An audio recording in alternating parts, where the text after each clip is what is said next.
Welcome back to Motherhood Empowerment. I'm Bianca, your host, and today we're going to talk about how staying home to raise your kids is a job, a real job. Okay, so I've been seeing lots and lots of comments. This is part two. If you haven't seen part one, I define why not all moms are full-time moms, and then also you have to differentiate between mediocre moms and moms that try to do well, point blank. So here we go. I see a lot of people talking on the internet about how, excuse me, if a man and woman both work full time outside the home, then they can share the chores at home, right? Like they can divide the labor equitably and stuff. But if she's a stay-at-home mom, then it's different because she doesn't have a job, right? She doesn't have a job. What the fuck does that mean? She doesn't have a job? Oh no, she's just raising little kids. Dude, it drives me nuts when people are ignorant because they literally don't know what the fuck they're talking about.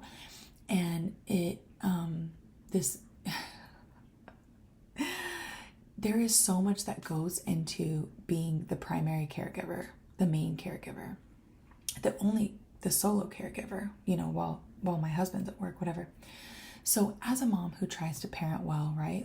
I have made it a complete mission to do a good job. I want to do my kids justice, I spend a lot of time educating myself and just as a practice, holding myself to a higher standard each time that a challenge presents itself, of which there are many, because children, the way that they develop is not tick, tick, tick, check it all off the box. It all happens predictably, da-da-da-da-da. No. Kids go through so many things, okay, from the newborn phase when they need to be nursed constantly all throughout the night. You need to make sure, as a mom, you always have that fear of oh, I'm not getting too close. I'm not on top of my baby, right? Nursing your baby all night. Making it, and, I don't think that sleep is as bad as some people make it out, because if you do align yourself with the natural way of parenting and nursing on demand and, not taking medications and stuff, whatever, you actually, your hormones help you to get deeper sleep quicker in shorter periods of time while you're nursing.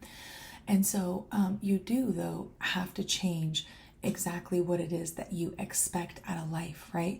So many millennial women are confused by why they're not getting 8 hours of sleep, and they're thrown off by oh, I used to get 8 hours of solid sleep because I, slept by myself without a baby, and now I'm getting broken up sleep over a longer period of time.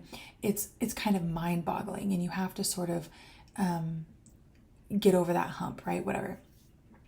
And then, constantly wondering if your child has enough to eat. Even when you're nursing and you're a natural parent, you're still wondering. You're always wondering, trying to get your toddler or your older kid to eat a variety of things or eat the things that are good for them, right? While still trying to maintain that flexible balance of giving them some kind of freedom, right? To make choices on their own, to try things, to be a part of the population in 2024. It's very difficult.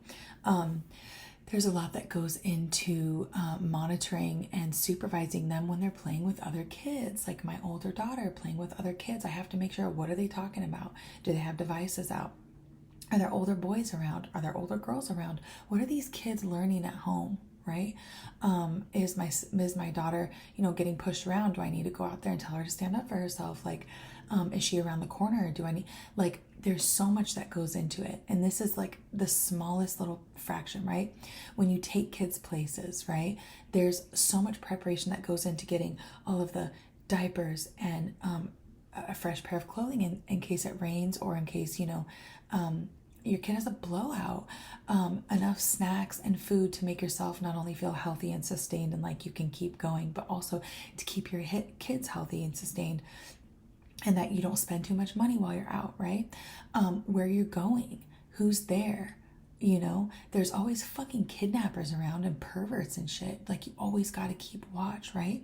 And in today's day and age, there's not less than 30% of women choose to stay home. So you're mostly just doing this by yourself.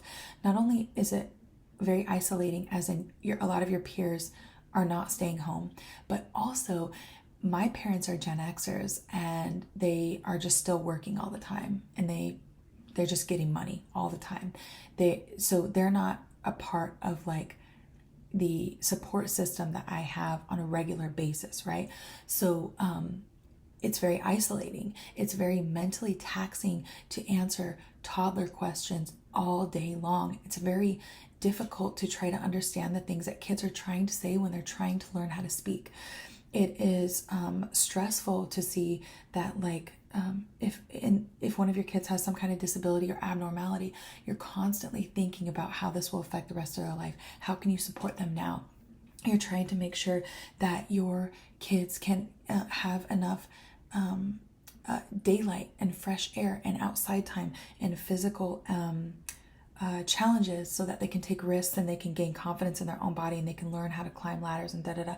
It's a delicate balance, and it is a stressful space to hold, okay? This holding space for raising kids in a way that respects the child and honors the mother and respects nature and biology in the way that they're supposed to, like, naturally grow up, right? And hit all of their master all of the things that they're trying to learn as kids. Holding the space for all of this is incredibly taxing. And not only are all the things that you have to do, right? The making of the food, the changing of the diaper, the clothes, the showers, the braiding of the hair, the watching and monitoring the kids. There's also just like all the time trying to maintain your energy so that you can show up quality for them, right? Like, you want to show up for them in a good way. You want to be a good example of not reacting emotionally. You want to be a good example of communicating with your husband. You want to be a good example of how you treat people out there, right? It's so much stuff. It's so much stuff that you do on a daily basis. Making sure that they sleep, making sure that they get enough sleep. Man, this is like such a push and pull thing. And it ends up being that, like, a lot of the day revolves around the youngest kids nap, like, always. And when they don't nap, it can be incredibly hard because they can't communicate yet. Sometimes, like, depending on their ages, like, they're tripping and falling when they walk. So you constantly have to be on guard. Being a mother is being vigilant all the time. It's holding space and energy for these little beings. And if you're a respectful parent, if you respect them and you don't try to control them or punish them for being children and displaying childlike behavior, then it's an even bigger task, right? And without the social supports of days past when families were prioritized, childhood and motherhood was more respected, these days we have people commenting about how, well, if she works 40 hours a week, then she's earned respect and she's earned, like, the husband's help with the chores. But if she's raising his kids for, I don't know, 80, 100, fucking however many hours there are in a week, including sleep hours, if she works that much and she doesn't get paid and she's not socially recognized by her peers or some kind of, economical hierarchy, and she's not bringing in a paycheck, she don't fucking deserve respect. She don't deserve to be, she deserves to actually be a servant. She actually, if she's raising, the next generation, she's trying to do a good job. She's spending all of her time doing that. She's foregone, the career path that she was placed on from young childhood all the way through her adult years. And then she had to pivot real quick because she wanted to be a good mom.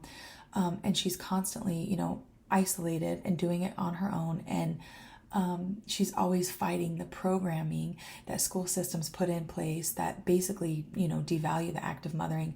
Let's go ahead and just treat her like a servant. She's not doing enough. She should be doing more. It's no wonder why a lot of women, in marriages especially, choose to go get a job instead, because at least then they get some dignity and some respect and some support and partnership. It's disgusting seeing these fucking comments.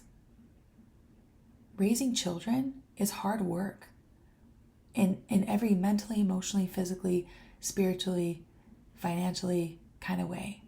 Okay?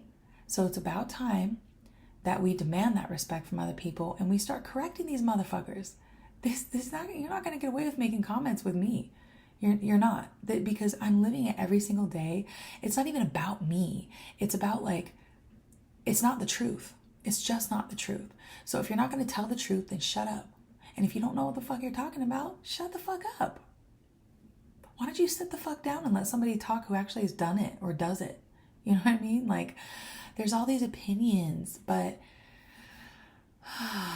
well, yes, I do feel better now, in case you were wondering. But I hope this helps you if you're struggling to communicate with someone in your life who's devaluing what you do, or you are constantly being attacked like I am, saying that you should do more and that you're not doing anything and blah, blah, blah. It's not us that's fucked up.